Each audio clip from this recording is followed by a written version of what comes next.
கிறிஸ்துவுக்குள் அன்பானவர்களே, இந்த 12வது சபை நாளுக்கு வந்திருக்கிறவங்களை யாவரையும் ஆண்டவராகிய இயேசு கிறிஸ்து நாமத்தினாலே வாழ்த்தி வரவேற்கிறேன். கர்த்தர் தாமே உங்கள் ஒவ்வொருவரையும் ஆசீர்வதிப்பாராக. ஹல்லேலூயா, ஹல்லேலூயா, ஹல்லேலூயா. இந்த நன்னாளிலும் கூட விபிஎஸ் கூட்டங்கள் 3 நாள் நடந்து நிறைவு விழாவான இன்று கூட இந்த சபை நாளோடு இணைந்து இன்றைக்கு பிள்ளைங்கள்லாம் கொண்டாட போகிறாங்க.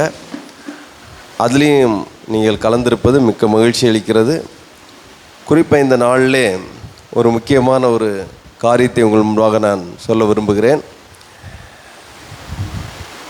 போன வருஷம் ஒரு டீம் வச்சு என்ன பண்ணோம், நம்ம விபிஎஸ் நடத்தினோம். இந்த வருஷமும் ஒரு டீம் வச்சு ஒரு விபிஎஸ் நடத்தணும் அப்படி சொல்லி தீர்மானம் பண்ணி நாங்கள் திட்டமிட்டு அதுக்கான பாதையில் போயிட்டுருக்கும்போது பட்ஜெட் பிரச்சனை ரொம்ப இருந்துகிட்டு இருந்து, இப்போ தேவைகள் அதிகம் இருக்குது. இன்றைக்கி நீங்கள் பார்க்குற இந்த ஒரு குளிமை, ஒரு ஏதேன் தோட்டம் மாதிரி இன்றைக்கி இந்த இடம் இருக்குது. ஆனால் ஒரு சில வாரங்களுக்கு முன்பாக அக்னி ஜுவாலையாக தான் இந்த இடம் இருந்துச்சு. அப்போ நாங்கள் எப்படி இந்த பிள்ளைகளை இந்த இடத்துல வச்சு நடத்த முடியும்? ஒரு ஹீட் அப்படி இறங்கும், என்ன பண்ணுறதுன்னே தெரில. இப்போ காற்று வரல, பிள்ளைங்க ரொம்ப நேரம் இருக்க முடியாது, எங்கேயுமே நிற்க முடியாது, ஒரு அக்கினி ஜுவாலை தான். அப்படி யோசிச்சுட்டு இருக்கும்போது நான் முதல்ல தீர்மானித்தது என்னென்னா, முதல்ல 4-5 ஃபேன் ஃபஸ்ட்டு வாங்கிடுவோம். வாங்கி இந்த இடத்துக்கு ஏதோ ஒரு இந்த இடத்துல என்ன பண்ணலான்னா, முதல்ல ஹீட்டை கம்மி பண்ணுறதுக்கு வழி பண்ணுவோம், 2வது மற்ற காரியங்களை பார்க்கலாம் அப்படின்னு சொல்லி யோசித்து, ஒருவேளை விபிஎஸ் நடத்தாமல் கூட இருக்கலாம். ஆனால் அந்த ஹீட்டை அரெஸ்ட் பண்ணாமல் பிள்ளைகள் அங்கே வச்சா ரொம்ப நம்ம கஷ்டப்படுவோம், நம்மளுக்கே இருக்க முடியல எப்படி சொல்லி யோசிச்சுட்டு ஃபேன் வாங்கி மாட்டுறதுக்கான இருக்கிற பணங்களை எல்லாம் ஃபேன்லாம் வாங்கினோம். சபை மக்கள் உதவி செஞ்சாங்க. மற்றபடி நாங்களும் எங்களால் முடிஞ்சதை செய்து ஃபேன் மாட்ட ஆரம்பித்தோம். அப்போ புதுசாக லைன் போட வேண்டியிருந்ததுனால நைட்டும் பகலுமா நம்ம சபை சார்ந்த சகோதரர் செல்வன் பிரதர் அவர் என்ன பண்ண, நைட்டு பகலெல்லாம் வெளியே வேலை பார்த்து இரவு வந்து இந்த நைட்லாம் புதிய லைன்லாம் எடுத்து நமக்கு ஃபேன் மாட்டினாங்க. வெளியே உட்காந்து சாப்பிட்றதுக்காக வெளியும் ஃபேன் மாட்டோம்னா வெளியே வாங்குறதுக்கு வழி இல்லை, இங்கே உள்ளே மட்டும் வாங்கி போட்டு ஹீட்டை அரெஸ்ட் பண்ணணும். ஓரளவுக்கு ஆச்சு. இது மட்டும் இல்லாமல் என்ன ஒரு வேலைன்னா, ஏற்கனவே இந்த ஃபேனெல்லாம் கொஞ்சம் ஹைட்லாம் இருந்துச்சு. இப்போ இதனால் அங்கே டைரெக்டாக அந்த ஹீட்டை அந்த ஃபேனே கீழே இறக்கிட்டு இருந்து, இப்போ நாங்கள் ஒரு 1.5-2 அடி இறக்குவோன்னு சொல்லி எல்லாம் ரீஒர்க் பண்ணியிருந்து, எல்லாம் ரீஒர்க் பண்ணி ஃபேனெல்லாம் கீழே இறக்கி ரொம்ப கிளியராக இதை செட்டப் பண்ணிட்டோம். இப்போ கொஞ்சம் பணங்கள் இதுக்காக செலவழிஞ்சிருச்சு. இப்போ கையில் ஒரு அமௌண்ட்டும் இல்லை. இப்போ ஆண்டவரே நீங்கள் பணம் தந்தால் விபிஎஸ் நடத்தலாம், இல்லைன்னா விட்டுறலாம் அப்படின்னு சொல்லி யோசிச்சுட்டு அப்படி இருக்கும் பொழுது ஒரு குறிப்பிட்ட சமீபத்தில் நாகர்கோயிலில் ஒரு குறிப்பிட்ட சபையை சார்ந்த அந்த விபிஎஸ் குழுவினர் எங்களை சந்தித்தாங்க. சந்திச்சுட்டு இந்த புக்ஸ் எல்லாம் 200 rupees தான், நீங்கள் வாங்கிக்கோங்க, நீங்களே சபையில் விபிஎஸ் நடத்தலாம் எதிர்பாராமல் வந்தாங்க.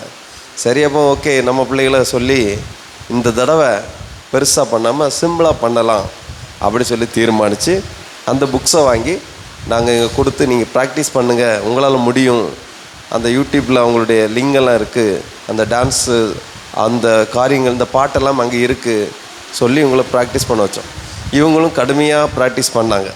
நம்ம டீச்சர்ஸ் நல்லா பண்ணாங்க, நல்லா வந்துக்கிட்டே இருந்தாங்க. இதான் முடிவு. இப்போ என் மனசுக்குள்ளே ஒரே சலனம். ஏன்னா உள்ளூரில் நிறைய பேர் பிள்ளைகளை விட மாட்டாங்க, இங்கே சர்ச்சுக்கு போகக்கூடாது அப்படிங்கிற ஒரு சிச்சுவேஷன் இருந்துச்சு, விடலை. ஸோ அப்போ வெளியூர் மக்கள் எல்லாம் அழைச்சிட்டு வர்றது வழக்கம். அதுவும் சில டைம் இப்போ எல்லா பக்கமும் விபிஎஸ் இருக்கிறனால அந்த டைம் பார்த்து வரமாட்டாங்க. விபிஎஸ் முடியவும் பிள்ளைங்களாம் சொந்தக்காரங்க வீட்டுக்கு கிளம்பி போயிடுவாங்க. இப்படி பல சூழ்நிலைகள் இருந்ததுனால என்ன ஆயிடுச்சு அப்படின்னா, எங்களுக்கு பல திட்டமிடுதலில் பல குழப்பங்கள். திடீர்னு பிள்ளைங்க போன வருஷம்லாம் ஒரு 50 முதல் 80 பிள்ளைங்க வரைக்கும் வந்துட்டாங்க. இப்போ இந்த வருஷம் பிள்ளைங்க நிறைய வந்தால் நம்மளுக்கு டீச்சர்ஸும் பத்தாது, ப்ராக்டிஸும் பத்தாது, அந்த பிள்ளைகளுக்கு போதுமான போஜனம் கொடுக்க முடியாது அப்படிங்கிற ஒரு குறை என் உள்ளத்தில் இருந்துகிட்டே இருந்து, இப்போ என்ன பண்ண ஆண்டவரேன்னு சொல்லி யோசித்து ஜெபம் பண்ணிக்கிட்டே இருந்தேன். சரியப்பா என்னால் இவ்வளோ தான் முடியும், நீங்கள் இனி பார்த்துக்கோங்கன்னு சொல்லி விட்டுட்டேன். அப்படி இருக்கும்போது நிறைய பேருக்கு இந்த சபை நாள் இன்விடேஷனே நான் கொடுக்கல. ஏன்னா இந்த ஒரியே இருந்துட்டு இந்த எப்படி இதெல்லாம் நடத்துறது. இதுக்கப்புறம் சபை நாள் நான் 3 நாள் கன்வென்ஷன் வேறு பிளான் பண்ணியிருந்தோம். எங்கே போய் முடியும், எவ்வளோ அமௌண்ட்டு, எப்படி வரும், ஒன்றும் பண்ண முடியாதுன்னு சொல்லி யோசிச்சுட்டு இருக்கும்போது சரி சபை நாளுக்கு எல்லாரையும் கூப்பிடுவோம் சொல்லி ஒவ்வொரு ஆளாக கூப்பிட்டேன். இந்த கடைசி ஃபைனலாக கூப்பிட ஆரம்பித்தேன். அவ்வளவு மன சங்கடங்கள், நிறைய பிரச்சனைகள். அப்போது இது எல்லாவற்றும் மத்தியிலையும் கொஞ்சம் கொஞ்சம் ஃபோன் பண்ணிகிட்டு இருக்கும்போது சாந்தி அக்காவுக்கு ஃபோன் அடித்தேன். அக்கா வந்துடுங்க, சனிக்கிழமை நமக்கு நமக்கு சபை நாள் இருக்குது, கண்டிப்பாக வந்துடுங்க அப்படின்னு சொன்னோம். அப்போ உடனே அவங்க நான் கண்டிப்பாக வந்துடுவோம் மக்களே அப்படின்னு சொல்லி அவங்க சொன்னாங்க. சரின்னு சொல்லி அப்படி பேசிகிட்டு இருக்கும்போது சொன்னேன், 3 நாள் விபிஎஸ் நடந்துகிட்ருக்கு அப்படின்னு தான், இவ்வளோ தான் சொன்னேன். விபிஎஸ் நடத்துகிறீங்களா, ஏன் நீ ஒரு வார்த்தை சொல்லலை அப்படின்னாங்க. நானும் பிஸி. இப்போ என்ன பண்ணுறீங்க, யார் நடத்துகிறாங்க, நம்ம பிள்ளைங்க தான் நடத்துகிறாங்க, நான் என்ன சொல்கிறேன்னு தெரில அப்படின்னு சொன்னேன். உடனே அவங்க சொன்னாங்க, நம்மக்கிட்ட தம்பிமாருங்க இருக்காங்க, நான் உடனே அதை அரேஞ்ச் பண்ணுறேன். இல்லைக்கா எதுவுமே வேண்டாம், யார் வந்தாலும் நான் எதையாவது நான் கொடுத்து அனுப்பணும், எனக்கு இல்லைன்னா எனக்கு தூக்கம் வராது, அதனால் தயவுசெய்து யாரும் வர வேண்டாம். நமக்கு இதுக்கு முன்னாடி நடத்துகிறவரும் அதான் சொன்னார், ஏன் பாஸ்டர் இந்த தடவை நடத்தலை, நீங்கள் என்ன கொடுத்தாலும் நான் வாங்கிட்டு போகிறோம், கொடுக்காட்டியும் பரவாயில்ல அப்படின்னாங்க. இல்லை அது செட் ஆகாது, அது இவ்வளோ பேர் நீங்கள் காரில் வந்துட்டு போயிட்டு வந்துட்டீங்க, நானே 50 கிலோமீட்டர் வாரந்தோறும் வர எவ்வளோ செலவாகுங்கிறது எனக்கு தெரியும், நீங்கள் டீமாக வரீங்க எவ்வளோ செலவாகுங்கிறதும் எனக்கு புரியும். அல்ல வேண்டாம், அடுத்த ட்ரிப் பார்த்துக்கிடுவோம், அதோட சித்தமானால் நடத்தலாம் அப்படி சொல்லிவிட்டு யோசிச்சுட்டு அப்படி இருக்கும்போது இவங்க சொல்கிறாங்க, இல்லை நீ இதை பற்றியும் ஒரி பண்ணாத, நான் உங்கள்கிட்ட பேசிக்கிறேன், பேசி நம்ம பிள்ளைங்க எல்லோரும் வருவாங்க, எல்லோரும் பிஸியாக இருக்காங்க, எல்லாம் சூழ்நிலையும் தான், ஆனால் நான் எப்படியாவது பேசி கூட்டிகிட்டு வரேன் சொல்லி எங்கே மார்த்தாண்டா தாண்டி தூரத்துலேருந்து இவங்க எல்லோரையும் காலையிலே தட்டி எழுப்பி 6 மணிக்கு வண்டியை கொண்டு போய் கூட்டிகிட்டு வந்து எப்படியோ நடத்தணும்னு சொல்லிவிட்டு காலையில் எல்லோரும் கூப்பிட்டு வந்துட்டாங்க. உண்மையில் சொல்கிறேன், இது முழுக்க முழுக்க கர்த்தருடைய செயலே அல்லாமல் வேறு எதுவுமே இல்லை. அல்லேலூயா. ஆகவே பிரைஸ் தி லார்ட் பிரதர், அவன் எப்படி சொல்கிறோம். அப்போது இதை நினச்சி பார்த்து எனக்கு ஒரு நிமிடம் அப்படியே நான் ஆடியும் போயிட்டேன், எனக்கு கண்ணீர்லாம் வந்துட்டு, எப்படி இது சாத்தியம் அப்படின்னு சொல்லிட்டு. சரி இவ்வளோ தூரம் வராங்களே, ஏதாவது ஒன்றுமே நீங்கள் பார்க்க வேண்டாம், நான் பார்த்துக்கிறேன், எல்லாம் அவங்க எல்லாம் ஆண்டவருக்காக செய்கிறவங்க அப்படின்னு சொன்னாங்க. சரி அப்போது நீங்கள் பண்ணுங்க, நான் ஜெபம் பண்ணிக்கிறேன் சொல்லி நாள் கொண்டு விட்டேன். உண்மையில் சொல்கிறேன், இப்போ பிள்ளைங்கெல்லாம் இந்த சுச்சுவேஷனில் எங்கள் பிள்ளைகளுக்கும் ஒரு சிலருக்கு ஃபேமிலியில் ப்ராப்ளங்கள், வெளியே போக வேண்டிய சூழ்நிலை, பிள்ளைகளை சரியாக கவனிக்க முடியாமல் போயிருந்துருக்கும். ஆனால் இந்த வந்த பிள்ளைகளுக்கு ஏற்ற மன்னா, ஏற்ற ஆகாரம், அவர்களுக்கு தேவையான எல்லாவற்றையும் இவங்க கொடுத்தாங்க. Price the Lord. இவங்க மூலமாக கர்த்தர் கொடுத்தார். உண்மையில் எல்லாம் அப்படி ஒரு நெருக்கடியான ஒரு சூழ்நிலை, யாரையுமே நம்ம இன்வைட் பண்ண முடியாத ஒரு நிலைமையில கூட, ஏன்னா என்ன பண்ணணுன்னு தெரியல, ஒரு டிசிஷன் எடுக்க முடியாத ஒரு நிலைமை தான், அவ்வளோ பிரச்சனை நமக்கு இருந்துச்சு. அப்படிப்பட்ட சூழ்நிலையில் இவங்க என்னாச்சு அப்படின்னு பார்த்தா, நாங்கள் இங்கே தங்கி இருந்து இந்த ஊழியங்களை முடிக்கிறோம் சொல்லி, இந்த இடம் பார்த்திங்கன்னா சரியாக வசதிகளே கிடையாது. நாங்கள் அட்ஜஸ்ட் பண்ணி எங்கேயாவது இப்படி படுத்து 7 வருஷம் பழகிட்டோம், எங்களுக்கு எதுனாலும் ஓகே, அப்படியே அப்பளம் மாதிரி பொரிஞ்சு போவோம் ஞாயிற்றுக்கிழமை எல்லாம், எங்களுக்கு பழகிட்டு. இவங்க எப்படி இருப்பாங்க, கவனிக்கும் ஆள் இல்லையே, என்ன பண்ணுறதுன்னு சொல்லி பார்த்தா சபை மக்கள்லாம் நல்லா கவனிச்சிருக்காங்க, ஆனாலும் எங்களை சரியாக கவனிக்க முடியலைங்கிற குறை இருக்குது.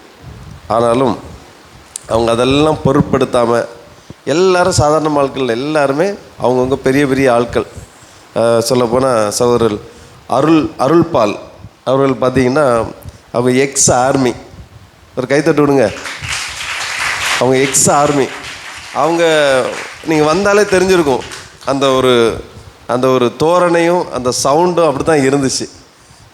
அந்த அளவுக்கு அவருக்கு இன்னும் ஒன்று, அவர் ஒரு ஓஎஸ் டிஃபென்ஸ் ட்ரைனிங் அகாடமின்னு ஒன்று வச்சுருக்கிறார், டிஃபென்ஸ். அப்போ அவங்க என்ன பண்ணுறாங்கன்னா, ஆர்மிக்கு ஆள்களை பயிற்சி பண்ணி அனுப்பிவிடுற ஒரு பணியை பண்ணிகிட்ருக்காங்க. அப்படிப்பட்டவங்க அவங்களுடைய எல்லா பிஸி ஷெடியூலையும் விட்டுட்டு இந்த மிஷினரி தளத்தில் நம்ம ஒரு வேலையை செய்வோம், நம்மளும் செஞ்சு பார்ப்போம்னு சொல்லி முழு மனதோட கர்த்தருக்காக மட்டும் வந்திருக்காங்க. உண்மையிலே பாராட்டும் பிரதர், ரொம்ப ரொம்ப நன்றி. கர்த்தர் அதுக்குரிய பலனை தருவார். சகோதரர் அருள் பாலுக்காக ஜெபித்து கொள்ளுங்க. அவருடைய குடும்பத்திற்காக, அவருடைய பிஸ்னஸுக்காக ஜெபம் பண்ணுங்கள். கர்த்தர் அவர்களை ஆசீர்வதிப்பார். அவங்க அழகாக கோஆர்டினேட் பண்ணாங்க, நீட்டாக தெளிவாக அழகாக நடத்தினாங்க. உண்மையிலே பாராட்டுக்குரிய விஷயம். ரெண்டாவது சகோதரர் ஆகாஷ். சகோதரர் ஆகாஷ் பார்த்திங்கன்னா அவ்வளோதான் இன்வால்மெண்ட்டுன்னா அப்படி ஒரு இன்வால்மெண்ட்டு. அவங்களுக்கு அவங்க வீடு மாதிரி தான், புதுசு மாதிரி இருந்துச்சா? இல்லை அப்படி அவர் புகுந்து விளையாடி இருந்தார். உண்மையிலே அவர் உண்மையிலே பாராட்டி ஆகணும். மேலே சகோதரர் புதுக்கடையிலேருந்து வரார். புதுக்கடை நகர்லேருந்து ரொம்ப தூரம், அங்கேருந்து வந்து ஆண்டோடைய ஊழியத்தை சிறப்பாக செய்கிறார். நல்லா பாடலை பாடி பிள்ளைகளை உற்சாகப்படுத்தி ரொம்ப இன்வால்மெண்ட் ஆட்டு அவருக்கு சர்ச்சு மாதிரி அவர் பண்ணார். மேலும் பாராட்டுகள் பிரதர், வாழ்த்துக்கள். கர்த்தர் ஆசீர்வதிப்பார். அடுத்து பார்த்திங்கன்னா சஜு வில்சன். அவர் பார்த்திங்கன்னா அவர் சாதாரண ஆள் இல்லை, ஒரு டீச்சர், மியூசிக் டீச்சர். இல்லையா, மியூசிக் டீச்சர். அவர் மற்றபடி அவர் வந்து electronic and communication okay choir மாஸ்டராக இருக்கார் சர்ச்சில். அவர் குன்னத்தூர் சர்ச்சில் கொயர் மாஸ்டராக இருக்கார். மார்த்தாண்டம் குன்னத்தூர், ஊட்டி குன்னத்தூர் நடிச்சோட இல்லையா, தான் அங்கே வந்து கொயர் மாஸ்டராக இருக்கார். அதே போல் அவர் வந்து ட்ரிவாண்ட்ரத்தில் என்ன ப்ரொஃபஷ்னல் மியூசிக் டீச்சராக ஒர்க் பண்ணிகிட்ருக்கிறார். அவர் கைத்தட்டு கொடுங்களா. அவங்க நம்ம மத்தியில் வந்து உண்மையிலே எவ்வளோ தாழ்மையாட்டு பெரிய ஆளுன்னு காட்டிக்காமல் வந்துட்டு அவங்க நம்ம ஊழியத்தை துணியோடு செஞ்சாங்க. மிகப்பெரிய வாழ்த்துக்கள் சஜு வில்சன் அவர்களுக்கு. கர்த்தர் ஆசீர்வதிப்பார் பிரதர், ஆசீர்வதிப்பார். அடுத்து பார்த்திங்கன்னா பபின் வரல இல்லையா சார், இன்னைக்கு மட்டும் வரல பபின். பபின்ங்கிற சவருக்கு இன்றைக்கி அவங்க பிஏ படிச்சுட்டு இருக்காங்க. அவங்களுக்கு இன்றைக்கி நூருல் இஸ்லாம் காலேஜில் படிச்சுட்டு இருக்காங்க. அவங்களும் இங்கே இவங்களோட சேர்ந்து இணைஞ்சு ஊழியம் செஞ்சுட்டு இருந்தாங்க நேற்று வரைக்கும். இன்னைக்கு எக்ஸாம் வச்சுருக்கனால அவங்க போக வேண்டிய சூழ்நிலை. உண்மையில் அந்த சகோதரருக்கும் நம்ம சபையின் சார்பாக வாழ்த்து தெரிவிச்சிரும். அப்புறம் கிங்ஸ்லின் பாருங்கள், அவர் பிகாம் பண்ணிகிட்ருக்கிறாரு என்எம்சிசி மார்த்தாண்டம் காலேஜில். அப்புறம் பேரைசிஎஸ் சர்ச்சில் கொயர் மாஸ்டராக இருக்கிறார். அவர் இந்த சின்ன வயசில் அவர் கொயர் மாஸ்டர். கைதட்டு கொடுங்களா. Praise the Lord, hallelujah. மிக நேர்த்தியாக கீபோர்டை இசைச்சு நமக்கு இந்த மினிஸ்ட்ரி அழகாக பண்ணாங்க. எல்லாம் கர்த்தருக்காக மட்டும் அப்படி தான் அவங்க பண்ணாங்க. வேறு எந்த ஒரு இதுவும் அவங்க எதிர்பார்க்கல. அவங்க வந்ததே அப்படி தான். அவங்க அவ்வளோ தூரத்துலேருந்து வந்து இங்கே ஸ்டே பண்ணி இங்கே உள்ள ஃபுட்டை சாப்பிட்டு, மிஷினரிங்க எப்படி வாழ்ந்தாங்க அதே மாதிரி தான் எல்லாம் அட்ஜஸ்ட் பண்ணி கிடைக்கிறத சாப்பிட்டு உண்மையில் இருந்தாங்க. பாராட்டுகள் பிரதர். உண்மையிலே கர்த்தர் ஆசீர்வதிப்பார். இந்த இளம் வயதில் அவங்க எங்கேயோ போயிருப்பான், அவங்க இந்த பிள்ளைகள் மத்தியில் வந்து இந்த ஊழியத்தை செஞ்சாங்க. பெரிய பெரிய விஷயம். ஆண்டவர்களை ஆசீர்வதிப்பாராக. அப்புறம் சகோதரர் ஜெரோம் பார்த்தீங்கன்னா பிரதர், ஜெரோம் பார்த்தீங்கன்னா ஜெர்பின் ஜெரோம் அவர் சிஎஸ்ஐ நர்சிங் காலேஜ் மார்த்தாண்டத்தில் படிச்சுட்ருக்கிறாரு. பிஎஸ்சி நர்சிங், சிஎஸ்சின்னு போட்டு வச்சுருக்காங்க. ஓகே, பாத்திரமங்கலம் அது எங்கே பிரதர் இருக்குது? மார்த்தாண்ட சைடு கருங்கல் பக்கத்துலேருந்து வராங்க இவங்க. உண்மையில் அவங்க வந்து இங்கே வந்து ஆண்டவரை துதித்து ஆராதிச்ச பார்த்திங்கன்னா பரலோகமே இறங்கி வந்தது மாதிரி. ஏன்னா அந்த அளவுக்கு ஒரு ஃபீல் இருந்துச்சு, ஒரு தொடுதல் இருந்துச்சு. ஆண்டவருடைய தொடுதலை நான் உணர்ந்தேன். இந்த மாதிரி ஆண்டவர் மகனை பயன்படுத்திகிட்டு இருக்காரு. உண்மையில் அற்புதமாக பண்ணார். ஸோ ஜெரோமுக்காக ஒரு கைதட்டு கொடுத்தலாம். கர்த்தரை ஆசீர்வதிப்பார் பிரதர், மேல்மேலும் ஆசீர்வதிப்பார். அப்புறம் இன்னொரு பிரதர் நேற்று வரைக்கும் வந்து ஊழியம் செஞ்சுருக்காரு, ஜெஃப்ரின் சிஜோ. அவர் வந்து 10th தான் கம்ப்ளீட் பண்ணியிருக்கிறாரு. அவரும் பார்த்தீங்கன்னா கொயர் மாஸ்டராக இருக்காராம். அச்சங்குளம் இல்லையா, புதுக்கடையா, இங்கே அச்சங்குளம். ஓகே, புதுக்கடை சிஎஸ் சர்ச்சில் கொயர் மாஸ்டராக இருக்கார். அவர் புதுக்கடை, அதுவும் தூரம்தான். நான் 10th தான் முடிச்சிருக்கிறார், கொயர் மாஸ்டராக இருக்கிறார். அன்பு சகோதரனுக்கு ஒரு கைத்தட்டு கொடுத்துடலாம். எத்தனை பேர் நமக்கு? 7 பேர். 7னா பரிபூர்ணம். அவன் வந்து கலக்கிட்டு போயிருக்காங்க. அந்த டீமுக்கு ஒரு பெரிய ஒரு கைதட்டு கொடுத்துருங்க. விசேஷமாக இந்த டீமுக்கு பேர் ஷான் ஃபயர் மினிஸ்ட்ரி. ஹல்லேலூயா. இதில் எல்லாம் பார்த்தீங்கன்னா இவங்க எல்லாரையும் கோஆர்டினேட் பண்ணி இந்த இடத்துல கொண்டு வந்தது ஒரு முக்கியமான ஆள். அவங்கள நம்ம சொல்லி ஆகணும். டாக்டர் சாந்தி இவங்க தான் அவங்க. என்னன்னாலும் சரி, எந்த நிமிஷத்துலையும் சரி, 24 மணி நேரம் அவங்க ஃபோன் பண்ணால் என்ன பண்ணுவாங்க, எடுப்பாங்க, எங்கே வேணாலும் வருவாங்க. இன்றைக்கி அவங்க வயசுக்கு இந்த இளைஞர்களை போல், சின்ன பிள்ளைகளை போல் காலையில் 6 மணினாலும் சரி 4 மணினாலும் சரி எழும்பி ஓடுற அளவுக்கு அவங்க ஒரு காரியம் பண்ணுறாங்க. எந்த பலனும் எதிர்பார்க்காம குடுன்னு காலையிலேருந்தே ஓடிட்டு இருப்பாங்க. எங்கே போகிறாங்க எங்கே வராங்கலாம் தெரியாது. ஆனால் போயிட்டு ஏதாவது ஒரு வேலைகளை முடிச்சுட்டு வருவாங்க. யாருக்காவது ஏதாவது ஒன்று செஞ்சுட்டு வருவாங்க. உண்மையிலே என் அக்காவுக்கு பெரிய பெரிய நன்றி. இந்த காரியங்கள் எல்லாம் இதான் நடந்திருக்கு.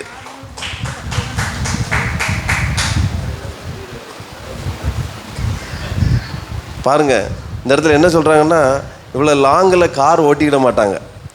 அதாவது அவங்களுக்கு கஷ்டமாக இருக்கும். லோக்கலில் கலக்கிட்டு இருப்பாங்க, கார் எடுத்துகிட்டு சுற்றிட்டு இருப்பாங்க. லாங்கில்னா கொஞ்சம் பயம். ஆனால் ஒரு விஷயம் நடந்துட்டு இங்கே வந்த பிறகு ஒத்தையில் கார் எடுத்துகிட்டு வந்து ஒத்தையிலே போனாங்க. நான் கை விட்டுட்டேன், எல்லாரும் கை விட்டுட்டாங்க. இதுக்கு காரணமும் கர்த்தர் தான். அவங்கள என்ன பண்ணுங்க, தனியாக வர்றதுக்கு ஆண்டவர் உதவி செஞ்சுருக்கிறார். பெரிய விஷயமா இல்லையா? அதை நீ என்ன கைவிட்டியப்பா 3 நாள் அப்படின்றாங்க. ரொம்ப ரொம்ப நன்றி. கதவுங்களை ஆசீர்வதிப்பார். உண்மையில் அவங்களுடைய பணிகள் சிறக்க நம்ம தொடர்ந்து ஜெபம் பண்ணுவோம். கர்த்தர் தாமே அவர்களை ஆசீர்வதிப்பார். தொடர்ந்து அன்பு பிள்ளைங்க நம்ம ஷான் ஃபயர் மினிஸ்ட்ரி, சரி, தொடர்ந்து அவங்க இந்த விபிஎஸ் உடைய ஃபைனலை இன்றைக்கி அவங்க முடிப்பாங்க. அவங்களுக்கு சில மணி நேரம் அவங்களுக்கு கொடுக்குறோம். இந்த நேரத்தில் அன்பு சகோதரர் அருள் பால் அவங்க கையில் நம்ம ஒப்படைக்கிறோம். தொடர்ந்து இந்த பிள்ளைகள் மத்தியில் அந்த ப்ரோக்ராமை என்ட்ரிங் பண்ணி தருவாங்க. கர்த்தர் தாமே அவங்களை ஆசீர்வதிப்பார். கரங்களை தட்டி வரவேற்போம்.